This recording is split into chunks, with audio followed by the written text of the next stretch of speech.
ለዛብ ሰዓት እስከዛቲ ሰዓት ለዚህ ለትና ለዚህ ሰዓት ያደረሰን የአባቶቻችን አምላክ እግዚአብሔር ስሙ ለዘላለም የተመሰገነና የተወደሰ ይሁንልን። ክቡር አባታችን መልአከ ፀሐይ ቆሞስ አባ ወልደ ሰንበት የዚህ ታላቅ ቤተክርስቲያን ዋና አስተዳዳሪና የመንጋው ጠባቂ፣ የተከበሩ ክቡር መምህራችን ሊቀ ኅሩያን አፈወርቅ የዚህ ታላቅ ደብር ዋና ጸሐፊ፣ የተከበሩ ክቡር መምህራችን መጋቤ ሐዲስ መምህር ጌታሁን የዚህ ታላቅ ደብር የስብከተ ወንጌል ኃላፊ፣ የተከበራችሁ አበው ሊቃውንተ ቤተክርስቲያን አባቶቼ፣ አበው ዲያቆናት ወንድሞቼ፣ አድቻውን ዓለም ለማጣፈጥ 24 ሰዓት ሙሉ የምትተጉ መምህራን አበው አባቶቼ ወንድሞቼ፣ እንዲሁም መዘምራን ወንድሞቼ እህቶቼ፣ እግዚአብሔር አምላካችን ወዶና ፈቅዶላችሁ ለሀገር ለቤተክርስቲያን ትጸልዩ ዘንድ የዕድሜ ባለጸጋ አድርጎ ያስቀመጣችሁ አበው አባቶቼ፣ እናቶቼ፣ ወጣት ወንድሞቼ እህቶች፣ በዚህ በተቀደሰው ስፍራ የተሰባሰባችሁ ከሊቅ እስከ ደቂቅ አልፋና ኦሜጋ የዘላለም አባት የዘላለም ጌታ ሆኖ በአምላካችን ፍጹም ሰላምታ ሰላም እላችኋለሁ። እንደምን ዋላችሁ?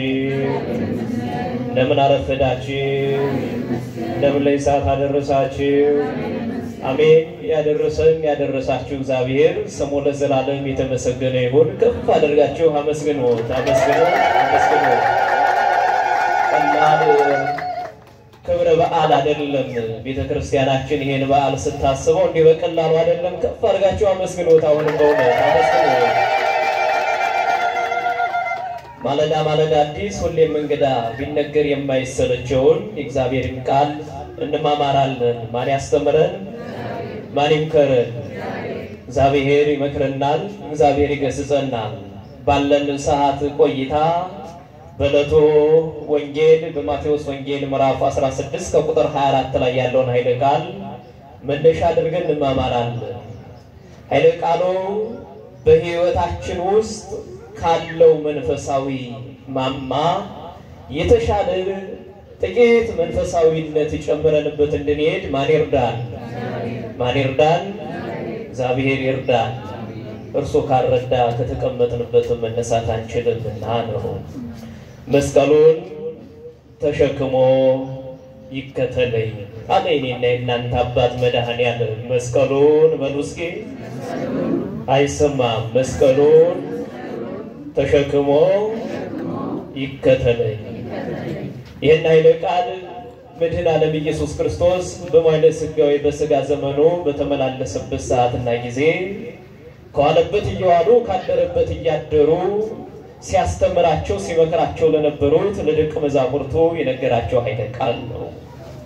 እኔን መከተል የሚወድ ይላል ከኋላ ሲነሳ፣ እኔን መከተል የሚወድ ቢኖር፣ ከኔ ጋር መጓዝ የሚወድ ቢኖር፣ የኔን ቃል መስማት የሚወድ ቢኖር፣ በኔ ቃል መኖር የሚፈልግ ቢኖር ራሱን ይካድ መስቀሉንም ተሸክሞ ይከተለኝ። ለምንድነው የምንከተለው? ለምንድነው ራሳችንን ምን ክደው? ለምንድነው በዚህ ልክ ራሳችን ክደን የምንከተለው ብለን የጠየቅን እንደሆነ ሊቁ ቅዱስ ያሬድ ኃይልነ ወጾንነ ወሞገስነ ዝንቱ መስቀል፣ ይሄን ራሳችንን ክደን የምንከተለው ራሳችንን ትተን የምንከተለው መስቀል ምንድነው ያላችሁ እንደሆነ ይህ መስቀል ኃይላችን ስለሆነ ነው አለ ቅዱስ ያሬድ። ምናችን ስለሆነ ነው? ምናችን ስለሆነ ነው? ኃይላችን ስለሆነ ነው። ይሄ ብቻ አይደለም፣ መጠያችንም ስለሆነ ነው፣ ሞገሳችንም ስለሆነ ራሳችንን ክደን የምንከተለው ለዚህ ነው አለ ቅዱስ ያሬድ። ኃይላችን ስለሆነ፣ መጠያችን ስለሆነ፣ ሞገሳችን ስለሆነ፣ ክብራችን ስለሆነ፣ መመኪያችን ስለሆነ ራሳችንን ክደን እንከተለዋለን። መስቀል በራሱ መከራ ነውና መከራ ሁሉ የመጣ ቢመስልን ያንን መከራ ሁሉ ግን በመስቀሉ እናስወግደዋለንና ስለዚህ መስቀሉን ተሸክሞ ይከተለኝ አለ መድኃኔዓለም። መስቀሉን ተሸክሞ ይከተለኝ። በቀራንዮ አደባባይ ቀድሞ የኃጢአተኞችና የበደለኞች መሰቀያ የነበረውን የሰላም አለቃ የሰላም ንጉስ የሰላም ባለቤት መድኃኔዓለም ለኔና ለእናንተ ሲል የሰላሙ አለቃ የወንበዴዎች አለቃ ነው ተብሎ በወንበዴዎች መካከል ላይ ስለኔና ስለእናንተ የተሰቀለበት መስቀል ስለሆነ የሰላሙ አለቃ የወንበዴ አለቃ ተብሎ ከተሰቀለ በኋላ በመስቀሉ ስር መስቀል መከራ ነውና ብዙ አማኞች ብዙ የተፈወሱ ብዙ የዳኑ ብዙ ሀብት ንብረታቸውን ጨርሰው የዳኑ ሰዎች በመስቀሉ ስፍራ ግን አልተገኙም ነበር። እናቱና ቅዱስ ዮሐንስ ብቻ ተገኙ። በመከራው ሰዓት በጭንቁ ሰዓት ሊቃውንቱ ወዳጅ የሚፈተነው በዓርብ ዕለት ነው ይላሉ። የዓርብ ወዳጅ በችግር ሰዓት በጭንቅ ሰዓት ወዳጅ ዘመድ ወገን በሌለበት ሰዓት የሚደርስ መከራው በደረሰበት ሰዓት የሚደርስ የዓርብ ወዳጅ እናቱና ቅዱስ ዮሐንስ ናቸው። ሌላው መከራውን ሳይፈራ ስለዚህ መስቀሉን ተሸከሙ ማለት መከራ ሲመጣባችሁ አትፍሩ አትራቁ አትሽሹ ነው እና ይሄን መስቀል እርሱ ስለኛ ተሰቅሎ ዓለምን ነፃ ካወጣ በኋላ ነገ ተነሳ እንባላለን ብለው አይሁድ መድኃኔዓለም ኢየሱስ ክርስቶስን በመቃብሩ ላይ ድንጋይ አድርገው ማኅተም ጽፈው እንዳይነሳ ግዙፍ የሆኑ ጥበቃዎችን አስቀመጡ። ይሄን ሁሉ ፈነቃቅሎ መድኃኔዓለም ኢየሱስ ክርስቶስ ከተነሳ በኋላ እርሱ ብቻ አይደለም እርሱ የተሰቀለበት ደሙ የፈሰሰበት ስጋው የተቆረሰበት ያ መስቀል ሰዎችን ሁሉ እያዳነ አይሁድ ተቸገሩ ይላል። ምኖች ተቸገሩ? አይሁድ ተቸገሩ። መስቀሉ ምን እያደረገ እያዳነ ተቸገሩ፣ እየፈወሰ ተቸገሩ። ስለዚህ ይሄ መስቀል የሚያድን የሚፈውስ የሚያነጻ የሚያስታርቅ አንድ የሚያደርግ እንደሆነ ቀደም ብለው የቤተ ክርስቲያናችን ሊቃውንት በጸሎት መጽሐፋችን ላይ ይገርማቸዋል እንዲያስቀምጠውልናል። ሁላችን በመንጸልየው ሁላችን በመንደግመው መስቀል ኃይልነ መስቀል ጽንነ መስቀል ቤዛነ መስቀል መድኃኒተ ነፍስነ አይሁድ ክዱ አይሁድ ግን ይክዱታል። ኃይላችን መጠጊያችን ቤዛችንና መጽናኛችን የሆነው አይሁድ ግን ይክዱታል። አይሁድ አይወዱትም፣ አይሁድ ይጠሉታል። እርሱን ደግሞ የሚጠሉ መጽሐፍ ይላቸዋል እሳት በላይ ለአማጺያን ለይክዱ ስሙን ለሚክዱት ለአመፀኞች የሚባላ እሳት ነው ይላል። ምን ለሚሉት? ስሙን ለሚክዱት መስቀሉን ለሚክዱት እግዚአብሔርን ለሚክዱ በእግዚአብሔር መንገድ ለማይመላለሱ መስቀሉን ለማይመቻቸው የሚባላ እሳት ነው አለ። ይሄን የሚባላ እሳት ያጠፋል መስሏቸው አይሁድ እንዲተማከሩ ኢየሱስ ክርስቶስን ሰቀል ነው ቀበር ነው ከመቃብር ተነሳ እያሉ የእሱ ተከታዮች ሐዋርያቱ ሕዝባችን ወስደውታል። አሁን ደግሞ መስቀሉ የታመሙትን ሁሉ እየፈወሰ ተቸግረናል፣ ምን እናድርግ አሉ። እንቅበረው አሉ። ምን እንበለው? እንቅበረው አሉ። ተነጋገሩ። ጉድጓዱን ዝቅ አድርገው የኢየሱስ ክርስቶስ መስቀልን አይሁድ ካዱት፣ አይሁድ ቀበሩት። አይሁድ ቀበሩት። ከቀበሩ በኋላ ደግሞ እንዲህ አሉ። ትናንት ኢየሱስ ክርስቶስን በግዙፍ ድንጋይ ቀብረን ማኅተም ብናደርግ ተነስቷል። አሁን ግን እስከ ልጅ ድረስ መስቀሉ እንዲጠፋ አዋጅ እናውጅ አሉ። ምን እናውጅ? አዋጅ እናውጅ። ምን የሚል አዋጅ? በመስቀሉ ስፍራ ላይ ቆሻሻ የማይጥል አይሁዳዊ በምድራችን ካለ ሀብት ንብረቱ ይዘረፋል፣ ቤቱም ይቃጠላል አሉ። ይሄን ተስማምቶ አይሁዳውያን በሙሉ በመስቀሉ ስፍራ ላይ ጉድጓድ ቆፍረው በቀበሩት ላይ ቆሻሻውን ይጥሉት ጀመረ። የሚክዱትን የሚጠሉትን መስቀል በዚህ ልክ እነርሱ የሚችሉትን አደረጉ። ከቃሉ ጋር ናችሁ ወገኖቼ? ዛሬ ስንት ነገር ተከብሮብን ይሆን? ሰላማችን ወዴት ተቀብሮ ነው? አንድነታችን ወዴት ተቀብሮ ነው? መተዛዘኑ አንተ ትብስ አንቺ ትብሽ መባባሉ ባል ለሚስቷ ባል ለሚስቱ የኔ ውድ ብሎ የሚጠራው ሚስት ለባሏ ውዱ ባለቤቴ እንኳን ደህና መጣህ የምትለው ያ አባት ልጆቹን በበትር ሳይሆን ግንባራቸውን ስሞ በፍቅር የሚያንበረክክና የሚያዘው ገና ከሩቅ ሽማግሌ ስናይ አባ ይረፉ ብለን የምንበረከክበት ያ ዘመን ወዴት ተቀብሮብን ይሆን? ወንድም ከወንድሙ ጋር እንዲህ ዛሬ መጨካከሉ ያ የሰላምና የአንድነት ፍቅራችን ወዴት ተቀብሮ ይሆን? የመስቀሉን ነገር ከዚህ በኋላ ጨርሰነዋል ብለው ቀበሩት፣ ቆሻሻ ጣሉበት። ለ325 ዓመታት በመስቀሉ ላይ ቆሻሻ ጣሉበት። ለስንት ዓመት አይሰማም? ለ325 ዓመት። የማትስ ሰዎች ካላችሁ 325 ለ4 ብታካፍሉ ስንት ይደርሰዋል? ወደ 80 ምናምን አይደል? አካፍሉት። በቅዱስ ዳዊት በዘመን አቆጣጠር በሰው ልጆች በሰጠው ዘመን ቢያንስ 325 ዓመት 4 ትውልድ ድረስ ቆሻሻ እየጣሉበት ኑረዋል። ስንት ትውልድ? ይህ ማለት የኔ ቅድማያት አያት አባቴና እንደገና እኔ 4ኛ ትውልድ ማለት ነው። ስንት ትውልድ አልኳችሁ? 4ኛ ትውልድ ያለ መሰልቸት ቆሻሻ እየጣሉበት ነው። እንዳይለይ ደግሞ 3 ቦታ ላይ ያደረጉት ለ4 ትውልድ ቆሻሻ የተጣለበትን ስፍራ በሕይወትና በዘመኗ ክርስቶስን ተሸክማ መስቀሉን ተሸክማ ክርስቶስን እያሰበ የምትኖር አንዲት ንግስት እሌኒ የተፈጠረች ይህች ሴት በሕይወትና በዘመኗ መካከል ለባሏ ታማኝ የሆነች ለማን ታማኝ የሆነች? አቤት እናቶቼ! ለባለቤቷ የታመነች ውዱ ባለቤቴ እንኳን ደህና መጣህ ብላ እግሩን አጥባ ምግብ አብራ በልታ ጠጥታ በፍቅር የምትኖር ትዳሯን በፍቅር የምትመራ ይህች ሴት ባለቤቷ ወደ ንግድ ዓለም ሄደ። ወደ ምን ሄደ? ነጋዴዎች ደህና ናቸው? በንግዳችሁ መካከል ባይድ አጨምሩ፣ በቅቤው መካከል ሙዝ የማጨምሩ ነጋዴዎች፣ በበርበሬው መካከል ቀይ አፈር የማጨምሩ ነጋዴዎች እናንተ በእውነት የተመሰገናችሁ ናችሁ። ባለቤቷ ወደ ንግድ ዓለም ሄደ። ወደ ንግድ ዓለም በሄደበት ሰዓትና ጊዜ ከረጅም ጊዜ በኋላ ተመለሰ። አንድ ወዳጁ ግን ከእርሱ ጋር ይፈታተነው ጀመረ።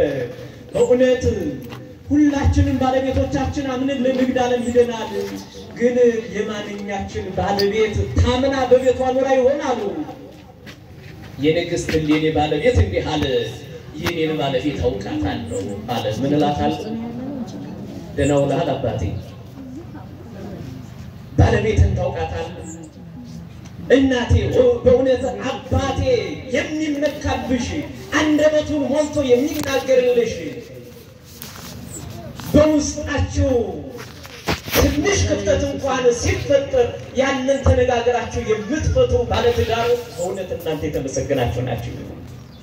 የባለቤቷን ነገር የምታውቅ የባለቤቱን ነገር የሚያውቅ ባለትዳር ስለርሷ እኔ አንገቴን እሰጣለሁ ስለርሱ እኔ አንገቴን እሰጣለሁ የሚሉ ባለትዳሮች በዚህ ዘመን ካሉ በእውነት የተመሰገኑ ናቸው። ስለ ባለቤቴ እኔ መሰክርላታለሁ አለ። ምንም እንደማታደርግ በምንም ፈትኗት አለ።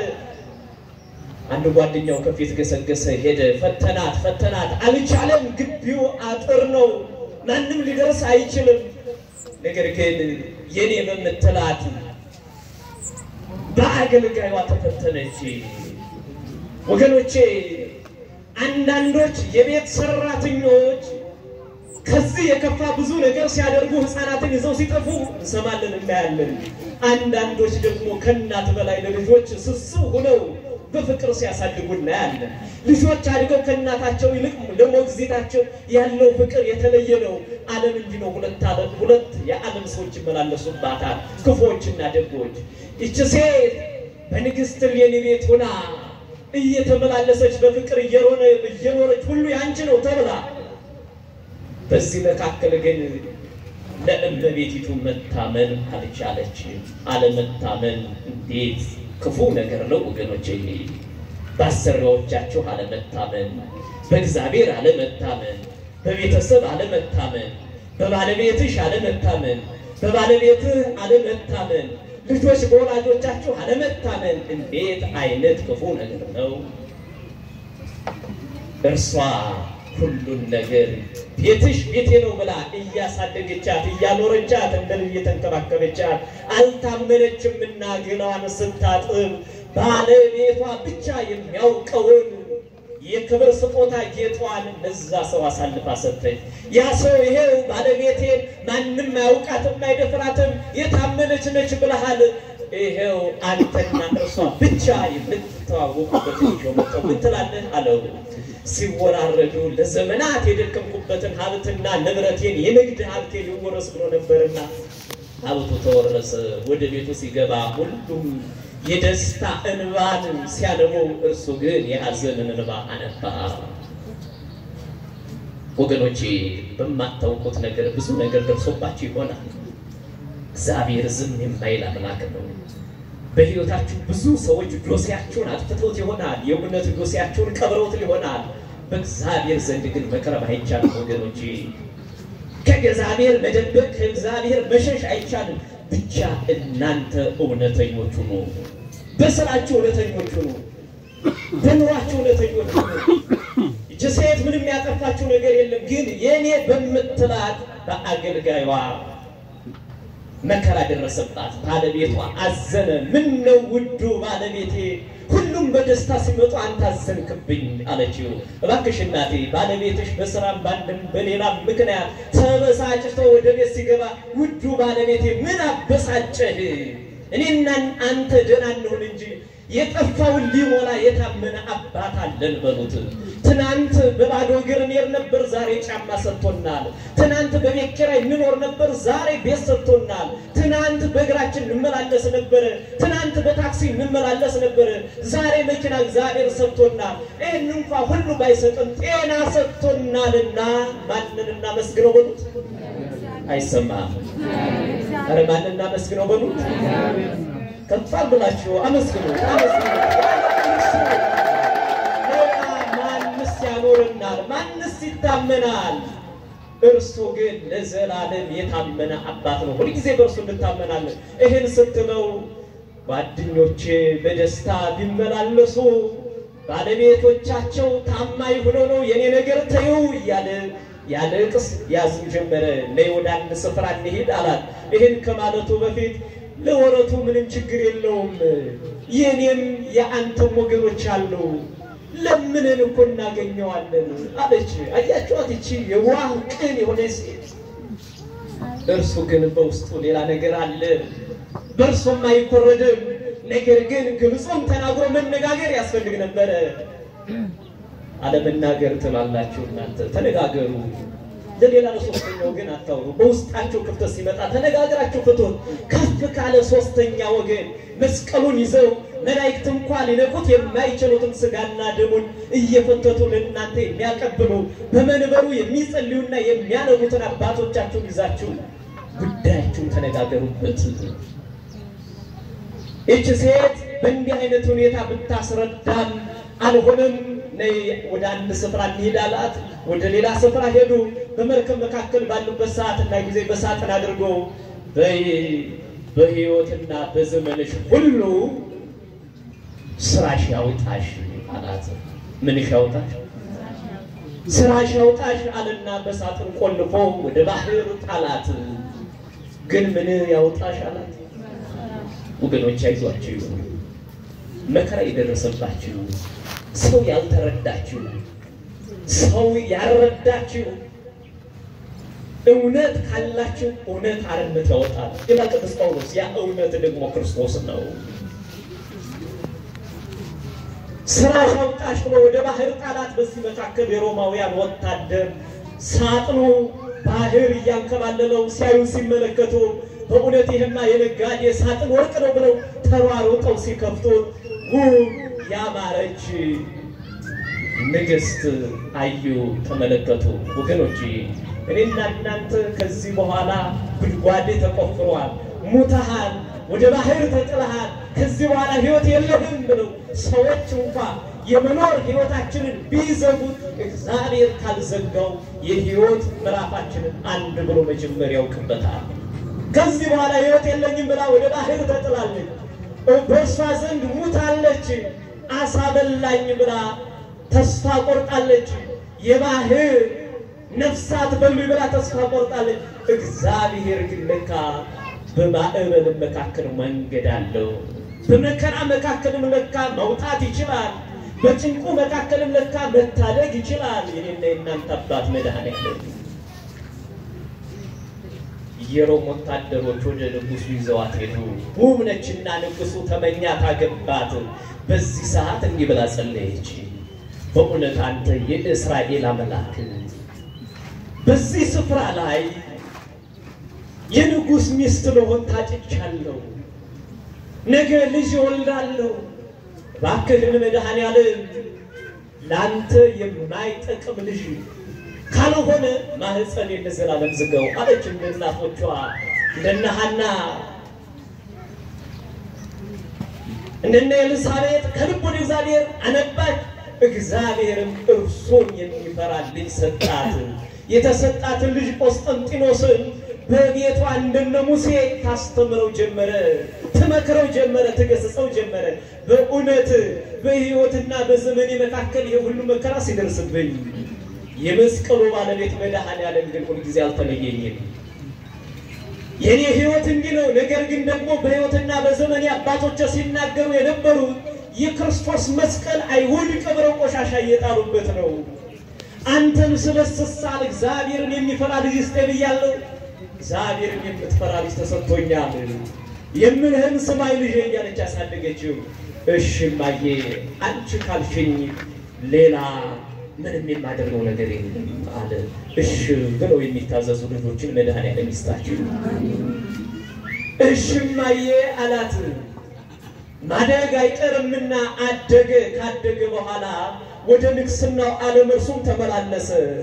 በንግስናው መካከል ጠላት እየተነሳበት በሚመላለስበት ሰዓትና ጊዜ ብዙ ጊዜ በጠላት ተሸነፈና ከዕለታት አንድ ቀን እንዲህ አይነት ህልም አየ። በዝንቱ ትምህርተ መስቀል ትመውፀረከ፣ በዚህ የመስቀል ምልክት ጠላትን ድል ትነሳለህ የሚል ምልክት ከሰማይ ተጽፎ አየ። ያንን ትምህርተ መስቀል እያደረገ እናቱ የነገረችውን ታሪክ እያስታወሰ በሰራተኞቹ በወታደሮቹ ላይ የመስቀል ምልክት እያደረገ ሲሄድ ጠላትን ድል እያደረገ መመለስ ጀመረ። በዚህ መካከል እናቱ ደስ አላትና እንዲህ አለችው፣ ወዳጄ ልጄ ያምላክህ ያምላኬ የመድኃኒትህ የመድኃኒቴ ኢየሱስ ክርስቶስ መስቀል አይሁድ ቀብረው አሁን ድረስ ቆሻሻ ይጥሩበታል። ቃል አለኝ ስለት አለኝ ያንን መስቀል እንድናወጣ እባክህን እንሂድ አለችው። እርሱም በዘመኑ በሮም ምድር ላይ ቀደም ብሎ አብያተ ጣዖታት ይታጸዋ አብያተ ክርስቲያናት ይትረሃዋ የሚል አዋጅ ታውጆ ነበር።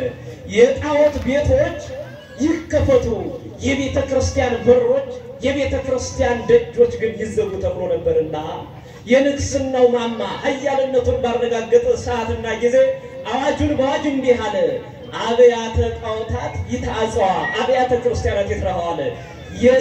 የጣዖት ቤቶች ይዘጉ፣ የቤተ ክርስቲያን በሮች ደግሞ ይከፈቱ አለ። ክብርና ምስጋና ለአምላካችን ይሁን።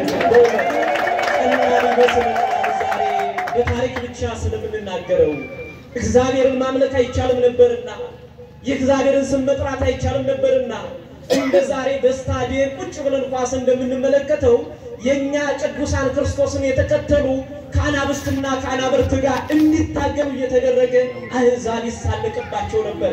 ይሄን ሁሉ አዋጅ አወጀ። አዋጁን በአዋጅ አፈረሰና በመከራ ውስጥ በእስር ቤት ውስጥ ያሉ ቅዱሳንን ሁሉ አስወጣ። እናቱ ይሄን ስታይ ደስ አላት። ወደ ኢየሩሳሌም እንሂድ አለችው። በጎልጎታ ሄዱ፣ ጎበኙ። የመስቀሉን ጉዳይ አባቶችን ስትጠይቅ ኪራኮስ ብለን የምንጠራው በዚህ በሶስቱ ስፍራ ላይ በአንዱ እንደሆነ አውቃለሁ አላት። ስንተኛ ትውልድ ላይ ደርሷል ማለት ነው? መስቀሉ ስንተኛ ትውልድ ላይ ደርሷል? አራተኛ ትውልድ ላይ ደርሷል ቆሻሻ እየተጣለ ስለዚህ ከሶስቱ ስፍራ አንዱ ላይ ነው አላት እጣኗን አጨሰች ያ እጣን ወደ መስቀሉ ወዳለበት ቦታ አመለከታት መስከረም 17 ቀን ላይ ቆፋሮ ጀመረች ንግስቲቱ ከንጉስ ልጇ ጋር ሰላም አላችሁ እግዚአብሔር ቤት የሰጣችሁ ሰዎች እግዚአብሔር ትዳር የሰጣችሁ ሰዎች እግዚአብሔር ልጅ የሰጣችሁ ሰዎች እግዚአብሔር በጸጋ ከፍ ያደረጋችሁ ሰዎች እግዚአብሔር ባለስልጣን ያደረጋችሁ ሰዎች በእውነት ወደ ኋላ የነበራችሁበት ዘመን ታስታውሱታላችሁ እንዴት ነው ንግስትና ንጉስ ሆኖ ከመስከረም 17 እስከ መጋቢት 10 ድረስ በቆሻሻው ስፍራ እየቆፈሩ ይህን ዘመን መኖር መስቀሉ ተሸክሞ ይከተለኝ ማለት ይሄ ነው ንጉስ ብትሆን ባለጸጋ ብትሆን ባለሀብት ብትሆን የተሻለ ስልጣንና አቅም እንኳን ቢኖር እግዚአብሔርን ሳይረሱ ሁሉ ጊዜ መስቀሉን እያሰቡ መመላለስ እንዴት መመረጥ ነው የዛሬ ሰዎች እኮ ትዳር ሊይዙ አካባቢ ትዳር ፍለጋ የንስሐ አባቶቻቸው በየቀኑ ነው እየደወሉ የሚያሰለቿቸው ትዳር ከያዙ በኋላ እንደ ጉባኤ ነው ሲባሉ ቢዚ ነኝ ይላሉ ምንድነው ቢዚ ነኝ ይላሉ ወገኖቼ ከእግዚአብሔር ውጭ ሌላ እንደተከበት የሚገባ ስፍራ ሊኖር አይገባም እቺ ሴት ንግስት ነኝ ከዚህ በኋላ ብላ እግዚአብሔርን አረሳችሁ በማዕበሉ መካከል ያሳለፋትን መድኃኒዓለምን አስባ በቀራንዮ ስፍራ ላይ በጎልጎታ ስፍራ ላይ እስከ መጋቢት 10 ሲቆፈር ኖሮ ዛሬ በመጋቢት 10 አይሁድ የቀበሩት እውነት የተገለጠበት ቀን ነውና ክብርና ምስጋና ለአምላካችን ይሁን ወገኖቼ ለ325 ዓመት እውነት ተቀበረ የእናንተን እውነት ለስንት ዓመት ክፉ ሰዎች ቀብረውባችሁ ይሆን በእናንተ እውነት ላይ በእናንተ ሐቅ ላይ በእናንተ እውነት ውስጥ ብዙ ሰዎች ለጊዜው እውነታቸውን ቀብረውት ይሆናል የጊዜ ጉዳይ ይገለጣል እውነት ተቀብሮ አይቀርም መስቀሉ ተገኘ መስቀሉ በተገኘ ሰዓትና ጊዜ የታመሙት ሁሉ እየተፈወሱ እንደገና ከደስታ ላይ ደስታ ይጨምር ጀመረ ይሄን መስቀል በእንዲህ አይነት መልኩ ያገኙት እናቶቻችን ያገኙት ንግስት ደስታን እንዴት ብላ ተገልጸው ይሆን አረ ቅዱስ ጳውሎስ እንዲህ የተደከመለትን እንዲህ ብዙዎች ያነቡለትን እንዲህ ብዙዎች የፈለጉትን መስቀል ለምንድን ነው ብላችሁ የጠየቃችሁ እንደሆነ በዚህ በኤፌሶን ምዕራፍ 2 ቁጥር 16 ላይ ወገብረ ሰላም በመስቀሉ ሰላምን አደረገ ይላል ሰላምን የሚያስገኝ ስለሆነ የቀበሩ ሰዎች እንኳን ሰላምን ለማጥፋት ረጅም ሰዓት ቢጓዙ እግዚአብሔር በፈቀደው ሰዓትና ጊዜ መስቀሉ ተገኘ መስቀሉ ከተገኘ በኋላ በአራቱም አካባቢዎች በአራቱም ግዛቶች ተከፋፈለ አንደኛው በቀኝ እጁ የመድኃኒዓለም ያለበት በግብጽ ምድር ላይ መጣ ኢትዮጵያውያን ነገስታት ህይወታቸው ከእግዚአብሔር ጋር ስለነበረ በህይወትና በዘመናቸው ሁሉ ጊዜ በጎ የሆነውን ነገር ስለሚመኙ በተለይ በግብጽ ምድር ላይ ያሉት መስቀሉን እንዲሰጣቸው የኛ የኢትዮጵያውያን አባቶቻችን ሲጠይቁ አንሰጥም አሏቸው በዚህ መካከል መስቀሉን የበረከቱን ነገር የማሰጡን ከሆነ ምን እናደርጋለን አሉ አባይን እንገድበዋለን አሉ በዚህ መካከል በ1414 በአጼ ዳዊት በኩል የኢትዮጵያ ሀገር ይባረክ ዘንድ የመድኃኒዓለም የኢየሱስ ክርስቶስ ግማደ መስቀሉ ቀኝ እጁ ያረፈበት ወደኔና ወደ እናንተ ወደምንኖርበት ምድር መጣ ክብርና ምስጋና ለአምላካችን ይሁን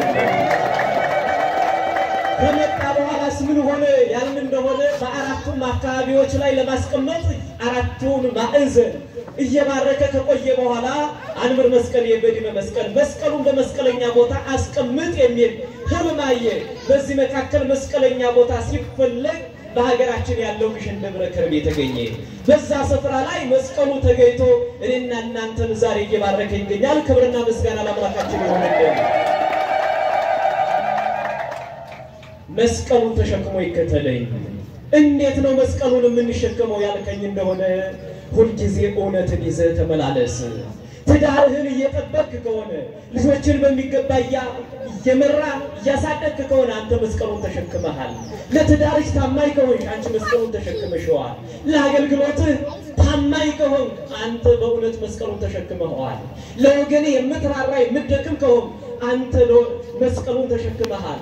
ለተራቡት የምትደርስ ከሆነ አንተ መስቀሉን ተሸክመሃል። ለተጠሙት የምትደርስ ከሆነ አንተ መስቀሉን ተሸክመሃል። ያለ መታከት የምትሰግድ የምታስቀድስ ከሆነ አንተ መስቀሉን ተሸክመሃል። በንስሐ የምትመላለስ ከሆነ ስጋና ደሙ እየበላ እየጠጣ ከሆነ አንተ መስቀሉን ተሸክመሃል። በንጽህና በቅድስና በቤተ መቅደሱ በአውደ ምሕረቱ እያገለገልነው ከሆነ መስቀሉን ዛሬም ተሸክመናል።